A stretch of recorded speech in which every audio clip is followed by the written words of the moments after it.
Halo teman-teman, masih membahas Donghua Shaolan di mana kali ini kita akan memasuki season keduanya. Selain melanjutkan kehidupan Tangsan di Akademi Sri Lanka, nanti juga akan banyak terungkap mengenai cerita kehidupan di masa lalunya. Serta akan diceritakan juga backstory dari Tang Hao, ayah dari Tangsan yang berselisih dengan organisasi besar bernama Balai Roh Pelindung. Bagi kalian yang belum menyaksikan season satunya, saya sarankan untuk menyaksikannya terlebih dahulu agar tidak gagal paham saat mengikuti ulasan kali ini ya. Dan saya juga masih belum bosan untuk mengingatkan spoiler warning bagi kalian yang belum dan ingin menyaksikan series Donghuanya secara langsung. Baiklah, tanpa berlama-lama lagi, langsung saja kita mulai. Setelah Tangsan berhasil mengalahkan Meng Yiran, ia segera memulai proses kultivasi untuk mendapatkan cincin roh ketiganya yang nampaknya proses tersebut sangatlah berat. Kita beralih ke tempat ayah Tangsan yang tengah flashback, mengenang masa lalu kelamnya dalam pertempuran melawan Balai Roh Pelindung. Diperlihatkan kala itu Tang Hao muda tengah berlari bersama Ah Yin, sang istri yang sedang menggendong seorang bayi yang tak lain adalah Tangsan kecil. Mereka berusaha melarikan diri dari kejaran orang-orang Balai Roh Pelindung yang masing-masing dari mereka bergelar Dao Luo. Salah satunya adalah Master Roh pemilik kekuatan roh hantu berwujud bayangan hitam. Dengan susah payah Tang Hao melakukan perlawanan sekuat tenaga menggunakan senjata andalannya yakni palu Hou Tian. Meskipun ia bertarung sembari melindungi sang istri dan Tangsan bayi, ia berhasil mendesak lawannya dengan hantaman palu Hou Tian yang mengakibatkan semburan magma. Namun muncul lagi master roh lain yang tak kalah kuat. Ia merupakan pengguna kekuatan roh pelindung bunga krisan yang menyerang menggunakan senjata-senjata roh yang tajam dan mematikan. Digempur dengan serangan-serangan dahsyat tersebut, Tang Hao masih bisa menahannya karena meskipun sama-sama bergelar Dao Luo, dua master roh tersebut bukanlah tandingannya.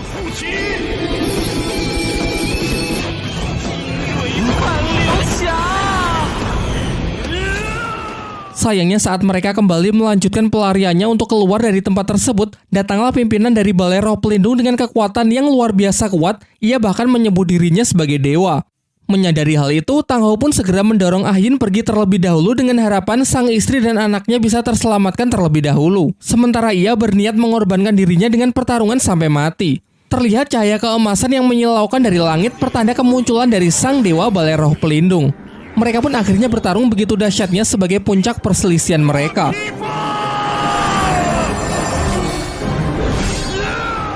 Diadulah kekuatan roh pelindung mereka masing-masing. Sebenarnya Tang Hao lah yang lebih unggul dari pimpinan Balai Roh Pelindung dalam duel 1 lawan 1 tersebut. Akan tetapi saat ingin menghabisinya, tiba-tiba dua anak buah yang bergelar Dao Luo tadi menyatukan kekuatannya untuk menekan Tang Hao. Sehingga sekarang ialah yang kembali terdesak. Ketika Tang Hao sudah berada di ujung maut, Ah Yin tiba-tiba saja kembali untuk menolongnya. Sayangnya keadaan menjadi semakin buruk saat pasukan dari Balai Roh Pelindung pun juga semakin banyak berdatangan untuk mengepung mereka berdua.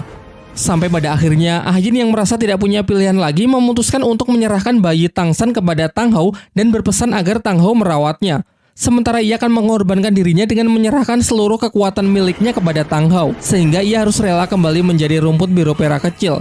Karena hasil latihannya selama ratusan ribu tahun ia berikan kepada Tang Hao dalam wujud cincin siluman roh berwarna merah berusia 100.000 tahun.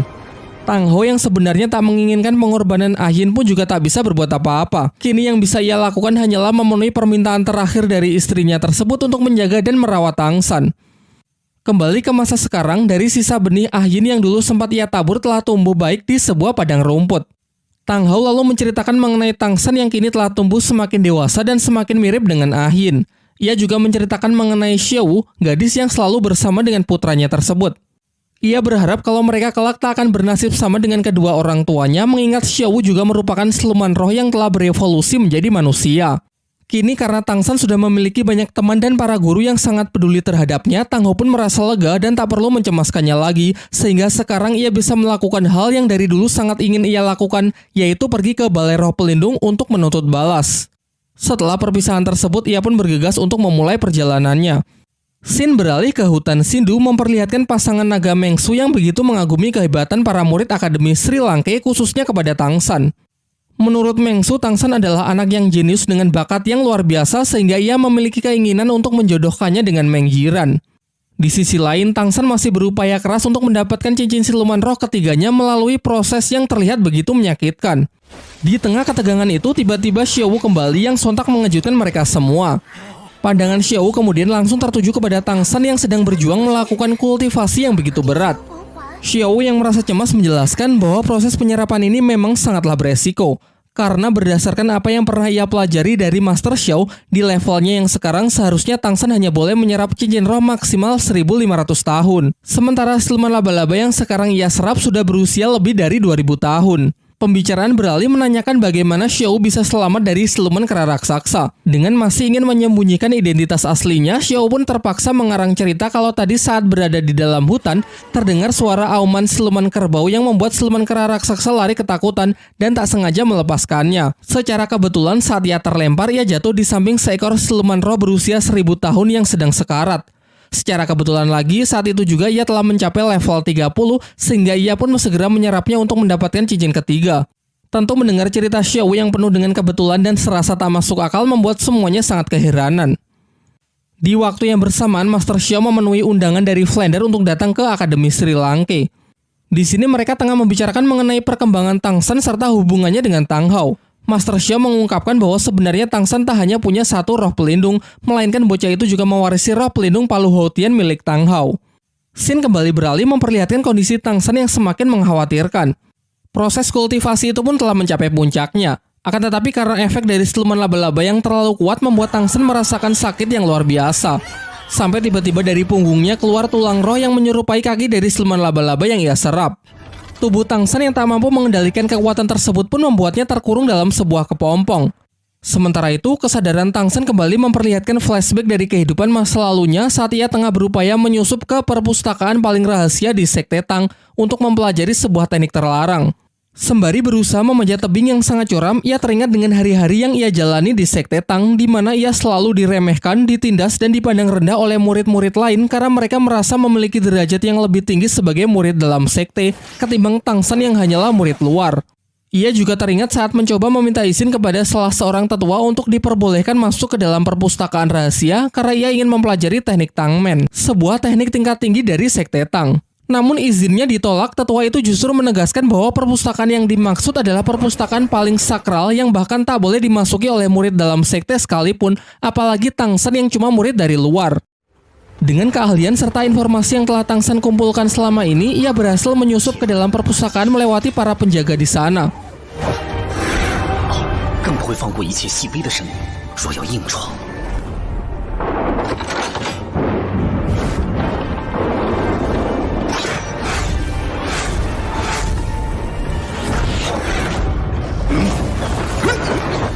Sampai tibalah ia di lantai ketiga, tempat di mana gulungan teknik rahasia Tangmen disimpan. Saat ia berhasil membuka gulungan tersebut, ternyata keberadaannya sudah diketahui oleh tetua besar Tang Lan yang merupakan pimpinan tertinggi di Sekte Tang sekaligus penjaga dari tempat ini. Tang San yang menyesali perbuatannya menyatakan siap menerima hukuman apapun, bahkan meskipun ia dihukum mati. Namun sang tetua justru menyelamatkannya. Kemudian ia justru menjelaskan mengenai Sekte Tang yang semakin hari semakin lemah. Padahal sekte ini dulu adalah sekte terkuat yang sangat disegani oleh semua orang. Alasannya sudah jelas, karena para generasi baru dalam sekte yang terlalu menyombongkan dirinya dari para murid luar, padahal mereka sama sekali tidak berbakat. Hal ini berakibat pada hilangnya banyak teknik rahasia dari Sekte Tang karena para generasi tersebut tak cukup kuat untuk bisa mempelajarinya. Sehingga ia merasa bahwa kehadiran dari Tang San dengan bakat yang luar biasa mungkin bisa menjadi harapan baginya untuk bisa mengubah Sekte Tang dan membawanya mendapatkan kejayaannya kembali. Scene beralih ke masa sekarang memperlihatkan kondisi Tang San yang semakin membaik dan akhirnya proses kultivasinya pun telah selesai. Isak tangis haru menyertai momen tersebut. Kemudian Tang San menunjukkan tulang roh berwujud kaki laba-laba yang keluar dari punggungnya, yang bahkan ia sendiri tidak bisa menjelaskan kondisi apa yang sebenarnya telah terjadi. Saat mereka hendak meninggalkan hutan, tiba-tiba mereka diserang oleh segerombolan siluman laba-laba kecil yang sepertinya anak-anak dari siluman laba-laba yang telah dibunuh Tang San. Semuanya pun mulai panik karena kekuatan mereka masih belum pulih dari pertarungan sebelumnya. Lalu Tang San berinisiatif untuk memberikan mereka masing-masing senjata rahasianya karena dengan senjata tersebutlah ia dapat menghabisi siluman laba-laba sebelumnya. Dan benar saja, senjata dari Tang San sangatlah membantu dalam menghadapi para siluman laba-laba kecil. Senjata itu sangat efektif, bahkan untuk tipe support seperti Oishike pun bisa dengan mudah menggunakannya.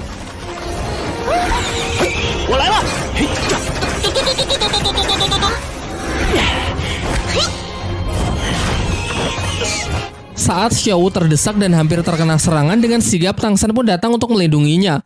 Secara refleks ia mengeluarkan tulang roh di punggungnya untuk membunuh para siluman laba-laba yang ingin menyerang Xiaowu, dan sisanya lari ketakutan melihat amukan dari Tang San.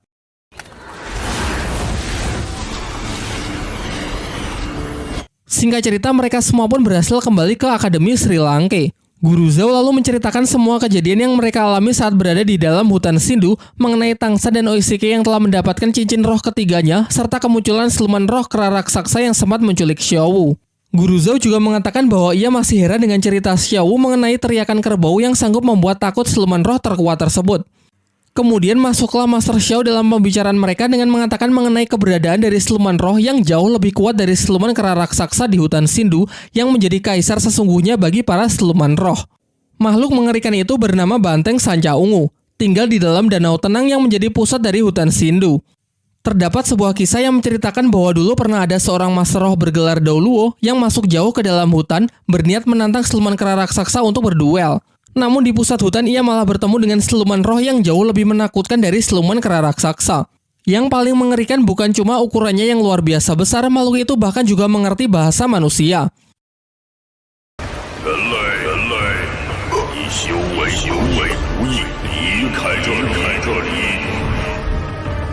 Pembicaraan kemudian beralih membahas mengenai Oishike yang telah mendapatkan cincin ketiga dari siluman ular terbang, serta Tang San yang juga telah mendapatkan cincin roh ketiganya dari siluman laba-laba, meski anak itu masih belum bisa mengendalikannya.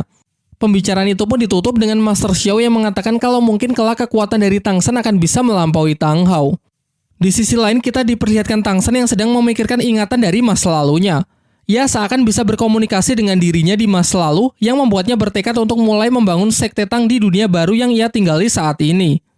Keesokan harinya, Flander mengumpulkan semua murid untuk memperkenalkan Master Xiao sebagai guru baru yang akan mengajar di Akademi Sri Lanka. Semuanya pun menyambutnya dengan gembira, khususnya Tang San dan Xiaowu yang memang lebih dulu mengenalnya. Namun dalam acara tersebut tiba-tiba Tang San berteriak agar semuanya segera menjauh. Dan benar saja, kekuatan dari tulang roh miliknya lepas kendali dan naasnya serangan tersebut mengenai lengan Mang Haojun.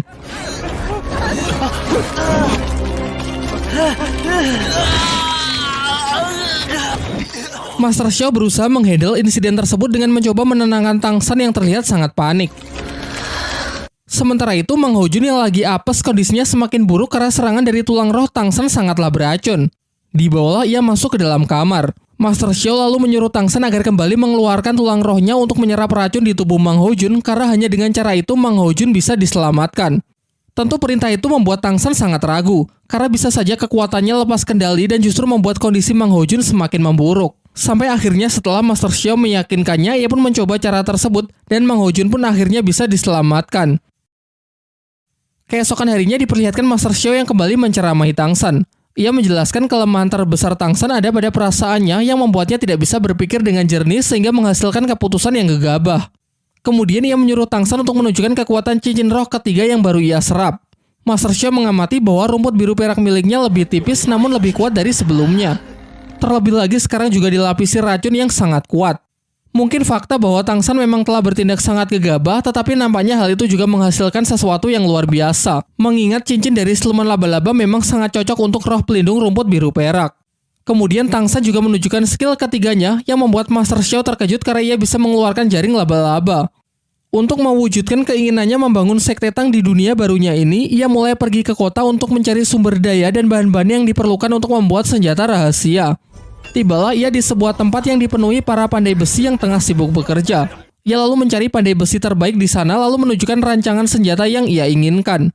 Pandai besi yang melihatnya kebingungan karena ia tak pernah melihat rancangan senjata serumit itu. Kepala pandai besi mencoba mengorek informasi dari Tang San dari mana ia mendapatkan rancangan senjata tersebut. Namun Tang San menolak menceritakannya dan mempertegas bahwa ia hanya ingin senjatanya segera dibuat oleh pekerja dan dengan bahan yang terbaik. Singkatnya, Tang San menyadari kalau kepala pandai besi itu juga merupakan seorang master roh. Mereka lalu sepakat untuk pergi ke ruangan atas untuk bicara empat mata. Dalam perjalanannya, ia mengamati para pandai besi yang bekerja di sana sangat terampil dan profesional. Ia juga bertemu dengan si kembar Tiling dan Tihu yang dulu pernah ia kalahkan di arena pertarungan roh. Sesampainya di ruangan, mereka mulai membicarakan mengenai kerjasama yang akan mereka sepakati. Kepala pandai besi kemudian meminta jaminan kepada Tang San. Ia masih belum yakin kalau Tang San adalah seorang master roh. Ia pun meminta Tang San untuk menunjukkan ID card master roh miliknya. Setelah melihatnya, ia sangat terkejut karena di situ tercatat bahwa Tang San sudah berada di level 29, padahal roh pelindungnya hanya rumput biru perak. Tang San lalu menjelaskan bahwa apa yang tertulis di sana adalah perkembangannya setelah lulus dari akademi di kota Nauding. Sementara sekarang ia sudah mencapai level 31 dan baru memperoleh cincin ketiganya. Tak lama setelah itu, si kembar menyusul masuk setelah tahu akan ada proyek baru. Dari sini terungkap bahwa mereka ternyata adalah putra dari si kepala pandai besi. Mereka lalu menceritakan kalau Tang Sanlah orang yang telah menyelamatkan nyawanya di arena pertarungan roh. Kala itu, Xiao yang emosi ingin menghabisi mereka, namun beruntung Tang San berhasil menghentikannya. Setelah mendengar cerita tersebut, tanpa pikir panjang ia pun menyepakati perjanjiannya dengan Tang San, mengingat Tang San telah berjasa untuk kedua putranya. Di sore harinya terlihat Tang San yang sedang menyendiri di sebuah tebing, tengah memikirkan sekte Tang yang akan ia bangun di dunia barunya ini. Tak lama setelah itu, Xiao datang menghampirinya dan bertanya tentang apa yang sedang dipikirkan oleh Tang San. Namun Tang San berbohong dengan mengatakan kalau ia sedang memikirkan ayahnya dan juga Xiao. Sayangnya ketika baru mulai adegan romantis, tiba-tiba mereka dipanggil oleh teman-temannya. Keesokan paginya dimulailah latihan para murid Akademi Sri Lanka di bawah bimbingan langsung dari Master Xiao. Ia memerintahkan Dai Mubei untuk maju, kemudian menjelaskan kalau Dai Mubei harus bisa mengalahkan satu persatu murid Akademi Sri Lanka, mengingat di antara yang lain Dai Mubei lah yang secara teori paling kuat karena telah mencapai level 37. Yang akan menjadi lawan pertamanya adalah Tang San. Namun Master Xiao melarang Tang San untuk menggunakan kekuatan cincin roh ketiga dan senjata rahasianya. Hal ini membuat Dai Mubei protes. Menurutnya tidak akan adil karena Tang San memiliki level lebih rendah darinya. Selain itu akan percuma latihan bertarung jika harus membatasi kekuatan. Akhirnya Master Xiao pun membatalkan aturannya sehingga mereka bebas menggunakan apapun kemampuan mereka. Setelah mendapatkan aba-aba dari Master Xiao, pertarungan pun dimulai. Seperti biasa, Tang San melancarkan serangannya terlebih dahulu menggunakan rumput biru peraknya. Berkat cincin roh dari siluman laba-laba, kini tali akarnya menjadi lebih tipis namun menjadi jauh lebih kuat. Sebagai tipe crowd control, Tang San jelas tahu bahwa ia tak akan bisa menang jika berhadapan langsung dengan tipe fighter seperti Dai Mubei. Oleh karena itu, ia stay menjaga jarak dan terus mencoba mengendalikan jalannya pertarungan. Kesalahan fatal dari Dai Mubei adalah terlalu meremehkan musuhnya. Sampai Tang San akhirnya memiliki kesempatan untuk mengaktifkan skill ketiganya, yaitu tali akar jaring laba-laba. Dan kali ini Dai Mubei tak lagi bisa sembarangan memotong karena selain kuat, jaring tersebut juga mengandung racun yang sangat mematikan. Dengan ini pertarungan mereka pun berakhir dengan Tang San yang keluar sebagai pemenangnya. Setelah Tang San menyerap kembali racun yang sempat mengenai Dai Mubei, pertarungan selanjutnya segera dimulai antara dirinya melawan Mang Hojun dan Oishike.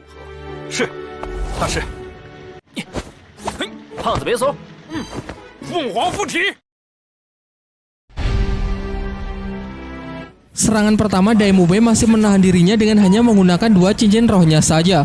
Namun serangan tersebut dapat diatasi oleh Mang Hojun dengan hampir mengeluarkan seluruh tenaganya. Cukup untuk menekan Dai Mubei karena ia tak mempertimbangkan kalau api Mang Hojun telah meningkat semenjak dari hutan Sindu.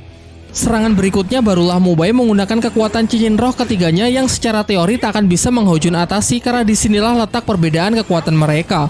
Namun lagi-lagi ia meremehkan lawannya. Mubei lupa kalau di pihak Mang Hojun terdapat Oishike yang secara terus-menerus dapat mensuplai energi untuk Mang Hojun, sehingga meski menggunakan tenaga penuh di setiap serangannya, Mang Hojun tidak khawatir akan kehabisan tenaga. Terlebih lagi ia tahu betul apa yang menjadi kelemahan dari Dai Mubei. Mubei adalah tipe petarung jarak dekat dan serangan gelombang jarak jauhnya hanya memiliki radius 10 meter saja, sehingga asalkan mereka bisa tetap menjaga jarak, kemungkinan menang mereka akan jauh lebih besar. Sekarang yang bisa dilakukan Dai Mubei hanya bertahan sampai efek sosis terbang milik Oishike habis. Namun itu pun juga tak akan mudah karena Mang Hojun terus mendapatkan suplai energi dari Oishike sehingga serangannya bisa ia spam secara terus-menerus dari udara tanpa khawatir akan kehabisan energi. Di waktu yang bersamaan, Master Xiao memerintahkan Tang San untuk sparring melawan Xiao Wu agar sama-sama menunjukkan skill ketiganya. Pertarungan mereka pun dimulai.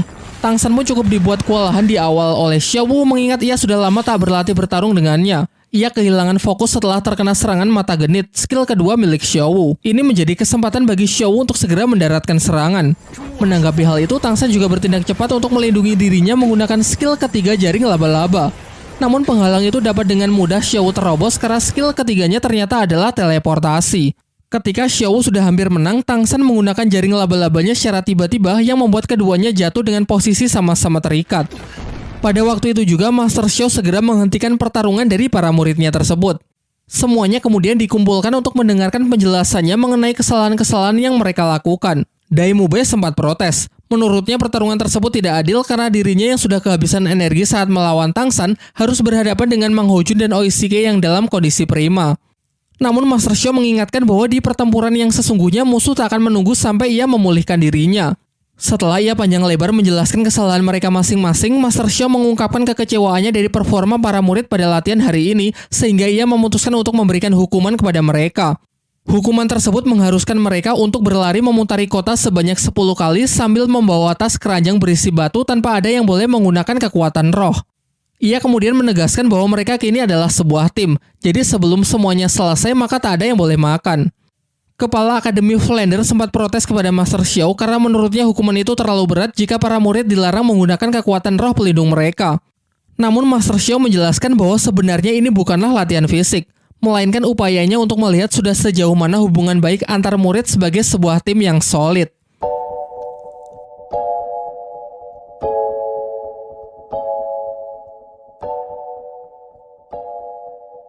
Nah, itulah tadi ulasan plot cerita dari Donghua Soulland di beberapa episode awal pada season keduanya.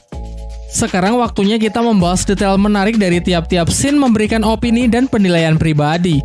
Dimulai saat Tang Hao mendatangi sebuah tempat berpasir dengan banyak sisa-sisa mayat prajurit yang berserakan seperti bekas medan peperangan. Diikuti suara burung gagak sebagai lambang kematian karena burung gagak adalah burung pemakan bangkai.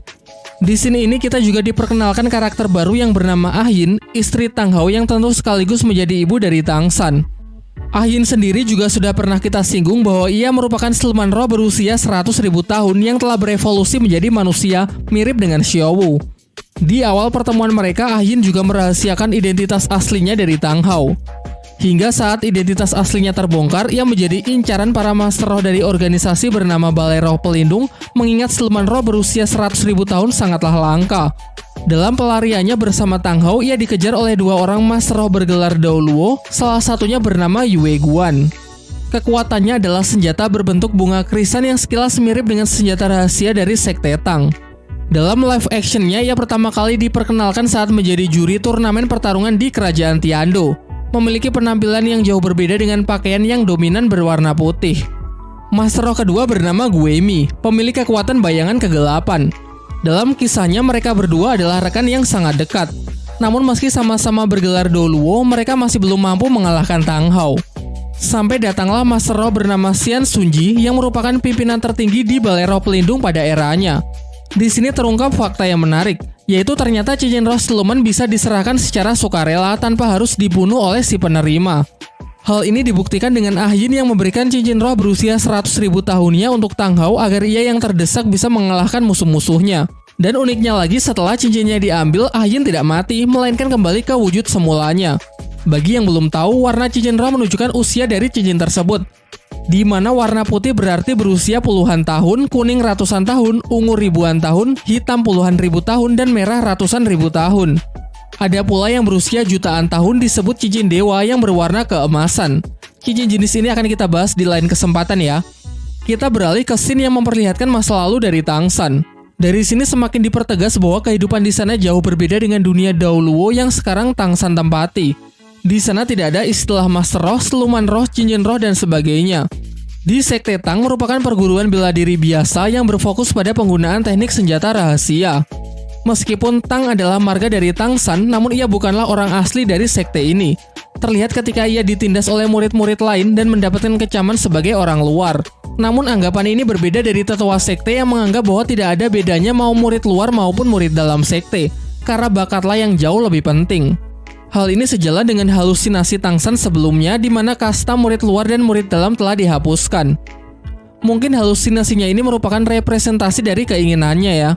Dan adegan ketika tetua sekte membiarkannya pergi dari perpustakaan rahasia merupakan adegan sebelum aksi kejar-kejaran di episode pertamanya. Hal menarik lain adalah kemunculan dari Kaisar Siluman Roh berwujud ular raksasa berkepala banteng. Master Shio menyebutnya Banteng Sanca Ungu. Namun nama aslinya adalah Daming. Dijelaskan bahwa ia ternyata jauh lebih kuat dari siluman kera raksasa.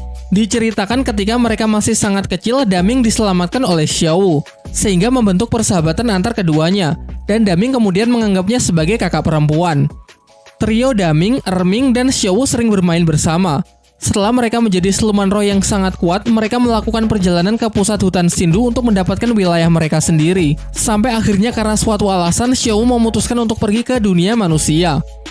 Beralih membahas mengenai ID card yang dimiliki oleh setiap Master Roh. Benda yang dikatakan sangat rahasia dan tak boleh sembarangan diperlihatkan kepada orang lain.